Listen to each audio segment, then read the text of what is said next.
Hello, I'm Juliet Mann, and this is the Agenda podcast, CGTN Europe's one-stop shop for smart, in-depth discussion of the issues that really matter in the world today. Over the past few years, global supply chains have come under pressure like never before. Geopolitical events, COVID and conflict, as well as increasing demand for critical minerals to underpin new technology, has changed the way manufacturing operates forever. But the World Economic Forum is providing what it hopes is a beacon to companies looking to embrace change with its Global Lighthouse network. With me now to explain more is Enno de Boer, Senior Partner at McKinsey & Company. He leads the firm's global work in digital manufacturing. Great to see you, Enno. Now, first of all, let's set the scene. Talk us through the main challenges companies and economies are facing that they weren't a year ago, or at least pre-pandemic. So the situation for supply chains have fundamentally changed. We're coming out of a decade of growth. Then we had the pandemic with lots of supply chain shocks. And now we are in an era that is marked by inflationary cost pressure, shortage on cash for the companies. So they need to figure out how to better turn their inventories, but also a lot of challenges in terms of upcoming supply disruptions, so resiliency, and then clearly a demand for sustainability. So coming all that together, and we are still having parts of companies really growing fast. So it's really a challenging time for supply chains. But where there are challenges, there are opportunities, aren't there? So where are those opportunities to seize that competitive advantage and build more resilient supply chains?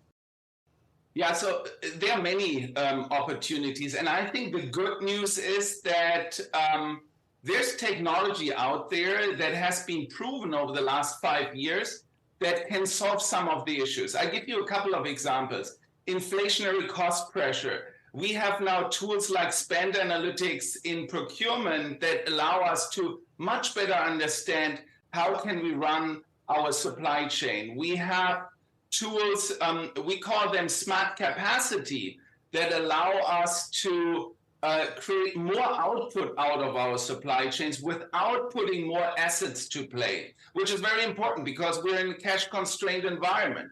And then I think on the supply disruptions, we have much more transparency with digitization that's coming, that is helping us to really understand where supply chain issues might come in the next couple of months and then react proactively. So I think the real opportunity is here to bring the full suite of digital technologies to our shop floor, and with that solve all these problems that we are facing at the moment. Where does the Global Lighthouse network fit into all of that? So the good news is we're doing this for the last 5 years.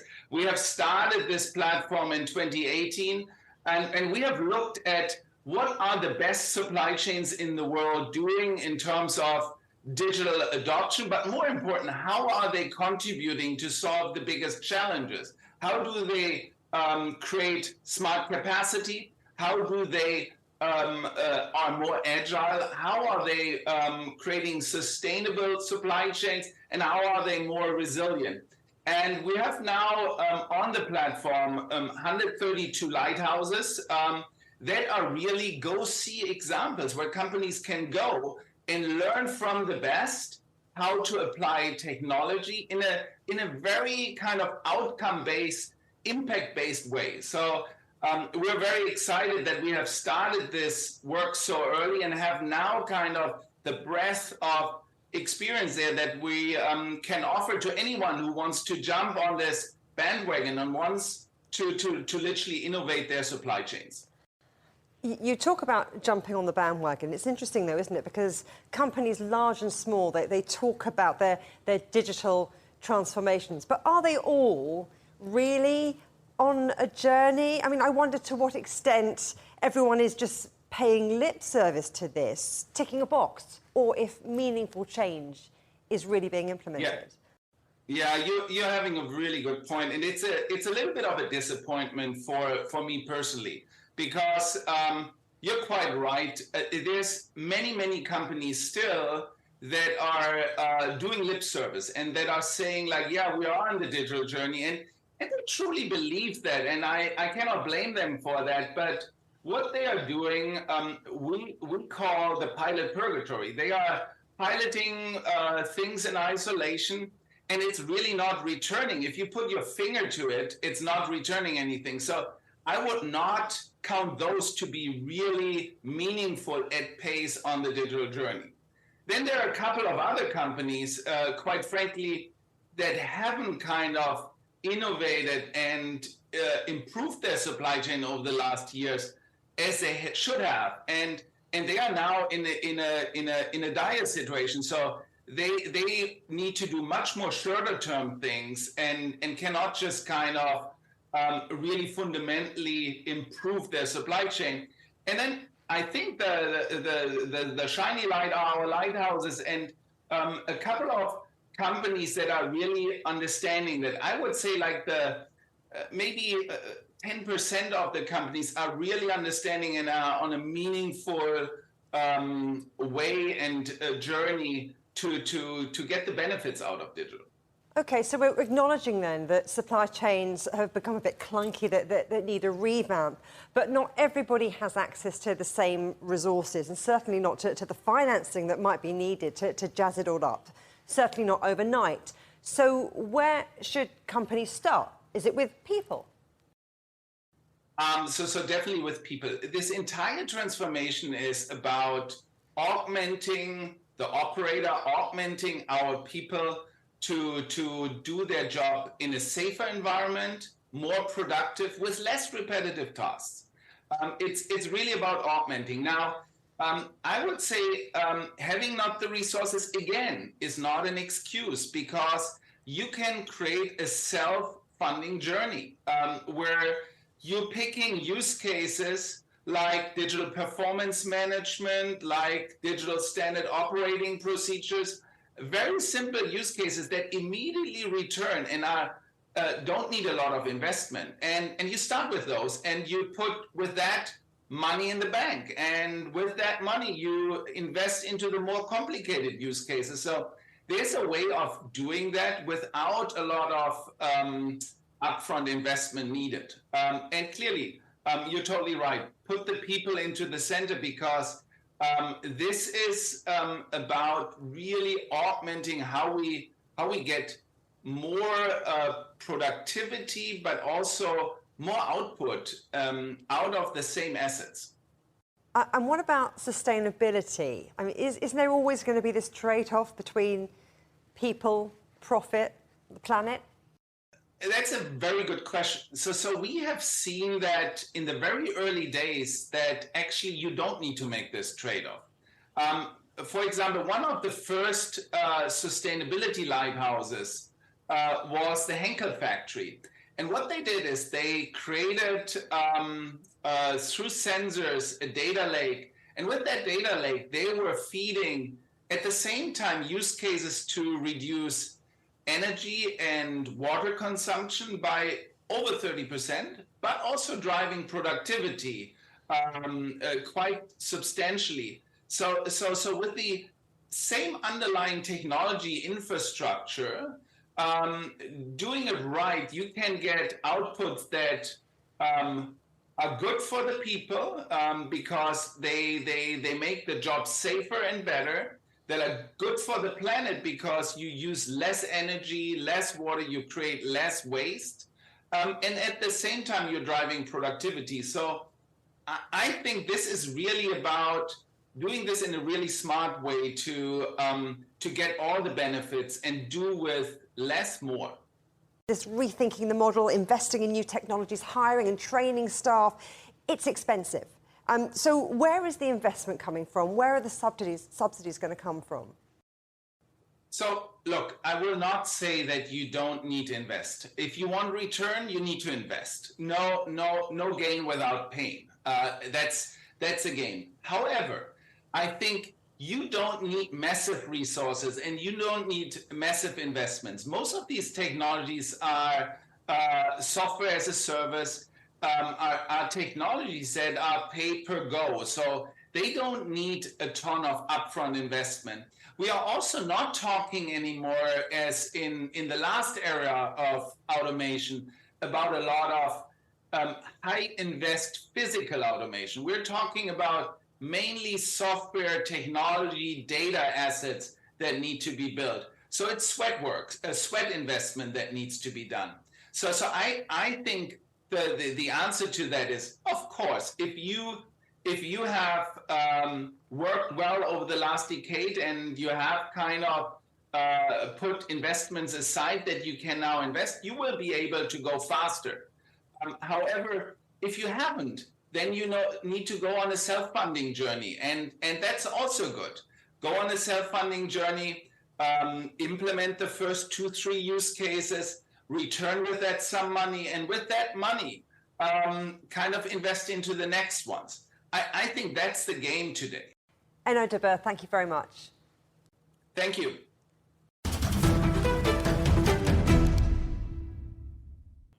So that's the big picture, but how does all this work in practice? Well, one of the World Economic Forum's lighthouse companies is the Chinese appliance giant Midea, and the Europe region director of Midea Industrial Tech, Rulong, joins me now.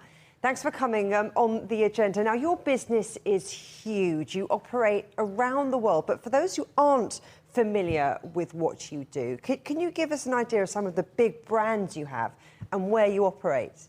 Midea is a company, actually is a home appliances company in the very beginning. And recently we grow to be multiple business companies such as the automation and let's say industrial key components. So all in all, we are growing to technology and innovative company.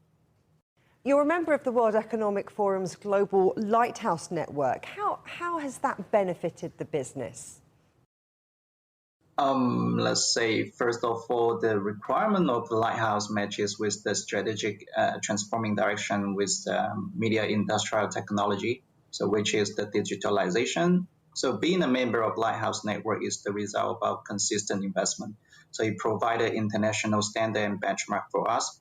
And regarding the good side, and also which help us most is to increase our efficiency and also improve the quality of our product.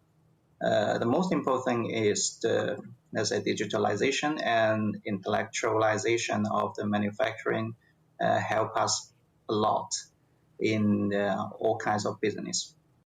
Now, considering the global reach and the diverse product range that you have, when one market isn't doing so well, you can maybe pivot, focus on other markets until things even out. But that's not the only way that you've managed the supply chain squeeze that we've seen, particularly over the last few years. So what is it about your business model and general approach that you think others can learn from? I think one of the key points that is the business model of innovation-driven plus the high-efficient production. So, for example, the compressors and motors of Midea industrial technology are in leading position of the global market. So, combining with the agility to satisfy the needs of the customer through the advantages of the high-efficiency product. So, we keep investing in product development and technology upgrade to provide a value to our customer. So speaking in the past 2 or 3 years, let's say the COVID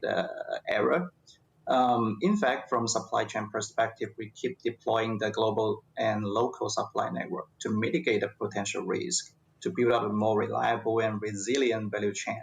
So from the view of delivery of our customer and consumers as Midea industrial technology, we are promoting the hybrid mode. So China for global plus the local for local. So we already have built several overseas manufacturing bases to further improve our efficiency and delivery ability.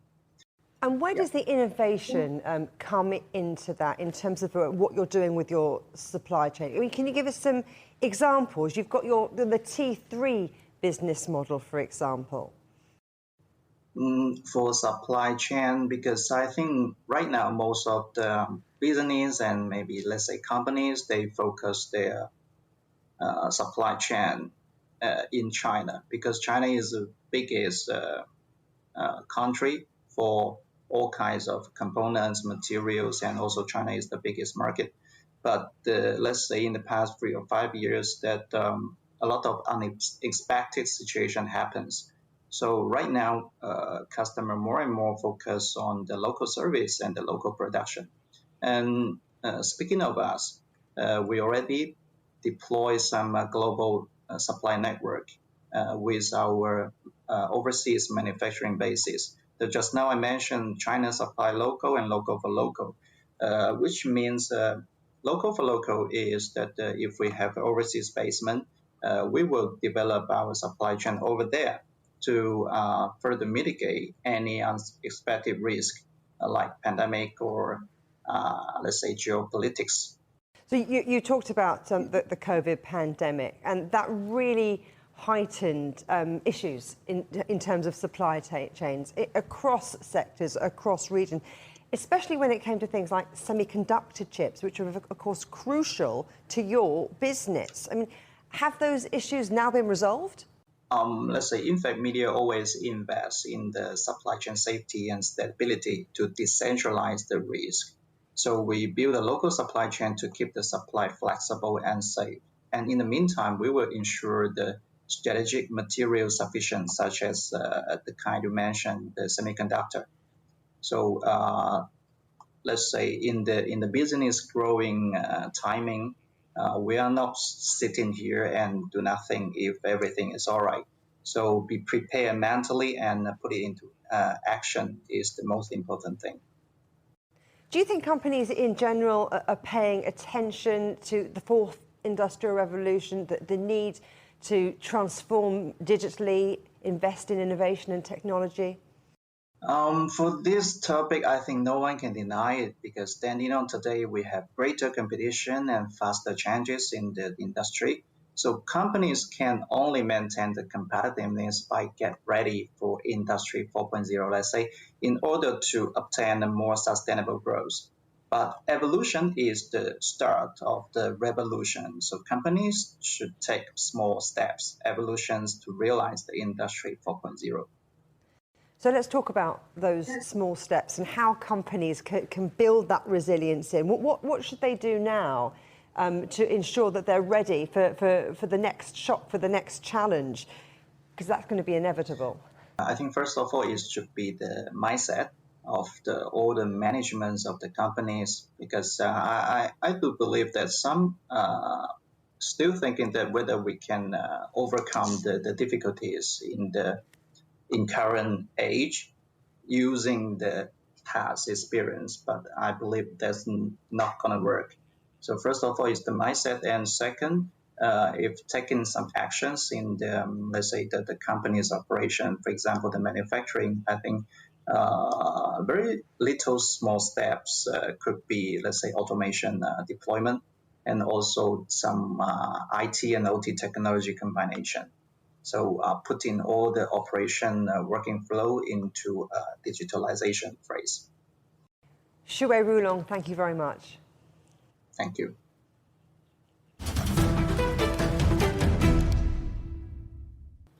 From electric vehicles to smartphones, defence equipment to solar panels, the global economy relies on critical minerals more than ever before. So just how does that impact worldwide supply chains? Well, joining me now from Helsinki is Assistant Professor in Supply Chain Management and Social Responsibility at the Hanken School of Economics, Sarah Schiffling. Thanks for coming on the agenda. Now, as we've mentioned, they are the building blocks of products we use every day. So what exactly are critical minerals? Critical minerals are mineral resources that are essential to the economy and whose supply may be disrupted. What they are actually changes over time. So way back in history, just normal table salt was considered a critical mineral. Today, most critical minerals are central to the high-tech sector. So as you mentioned, most of us were probably familiar with those minerals as part of our smartphones. And how is demand for these minerals changing with net zero goals and ambitions?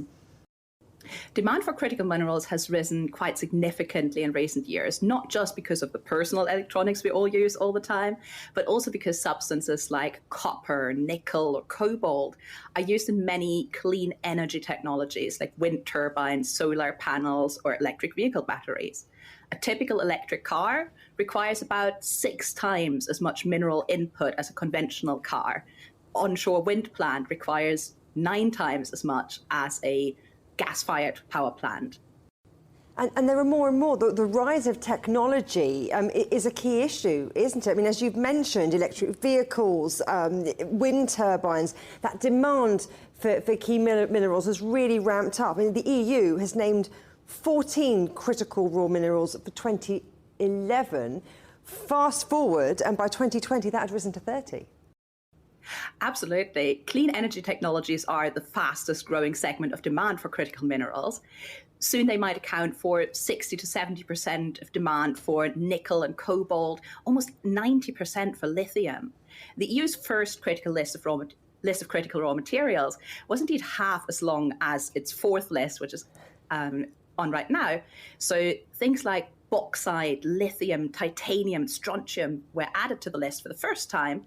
And there are always some changes. So, for example, helium, even though it remains a concern in terms of like where the supply comes from, it has been removed from the 2020 list because there's a decline in its economic importance. So it's no longer as critical. On the other hand, something like lithium, which is a core component for batteries, the global production is really, really concentrated in Chile, China, and Argentina, accounting for together 96%. And the EU produces none of its own lithium. So that's a really big concern. So hence it's been added to the list in 2020. You mentioned the economic importance, but there's strategic concerns here, aren't there? Pivotal strategic concerns around certain critical minerals. Yes, there are.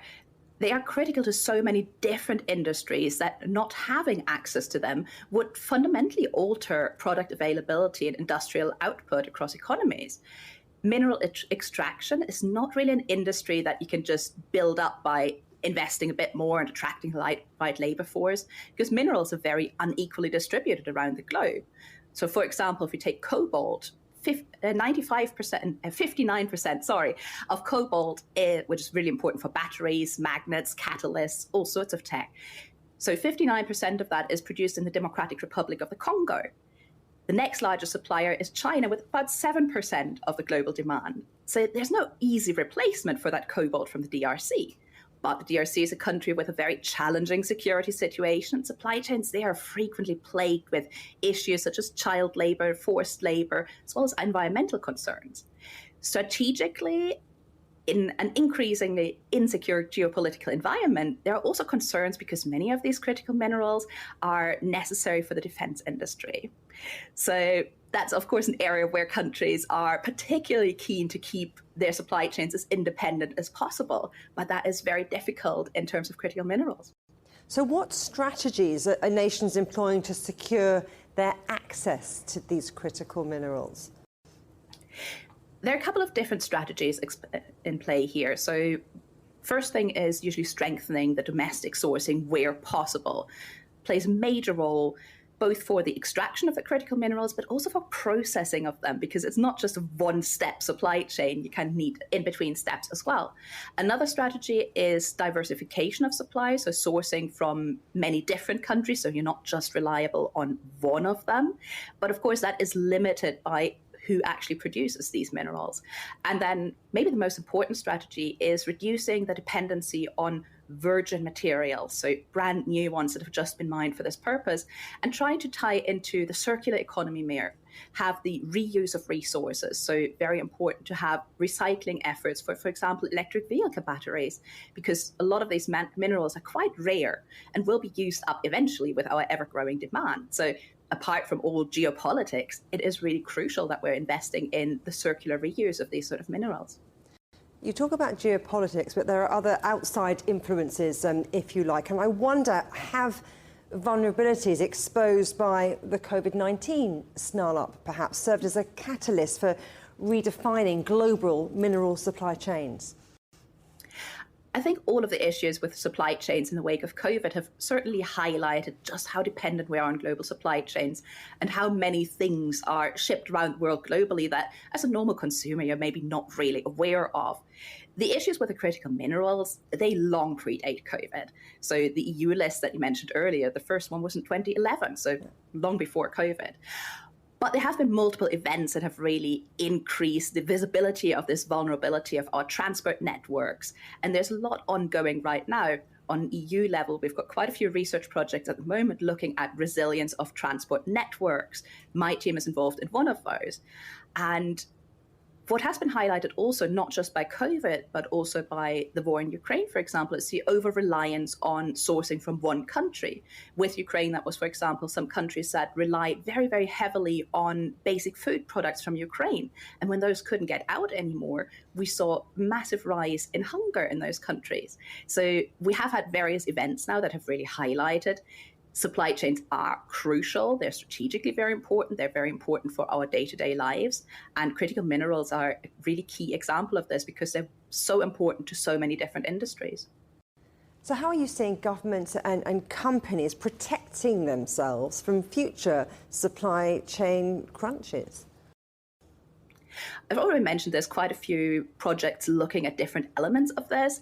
There's also a lot of collaboration on this. So, for example, we've got in the EU, the European Battery Alliance.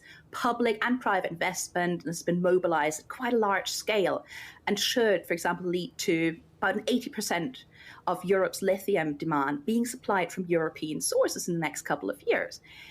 There can be real opportunities here with this. Many EU battery raw material resources lie in regions that are heavily dependent on coal or carbon-intensive industries historically. So investing in those new resources, those rare minerals, can actually be quite beneficial economically. So it is something that's ongoing, both at the governmental level, international level, and of course also for individual companies who are keen to ensure their security of supply in the longer term. Sarah Schiffling, thank you very much. Thank you.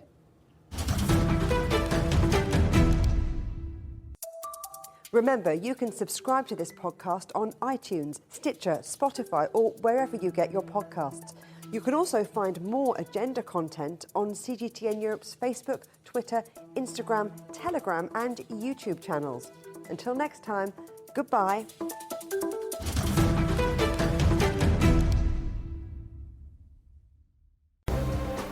The most interesting questions. Are there other living beings beyond Earth? Will man or machine be in charge? Great question. Always have more than one answer. Well, hold on, let me just draw up a list. And always come from more than one person. That's where the credibility lies. The concept of having a machinery which is alive and evolving didn't wait for us. The end of inequality of incomes and wealth around the world, can you imagine how difficult that is at the moment to achieve? Every episode, Stephen Cole, Murray Beveridge, and some of the brightest minds out there shed light on the answers to some of the most intriguing questions. There are two ways of looking at this. Machines can't really discriminate between civilian and military targets. The Answers Project. Maybe we need to just look at this in a bit more detail. Extraordinary claims require extraordinary evidence. The Answers Project, a new podcast from CGTN Europe.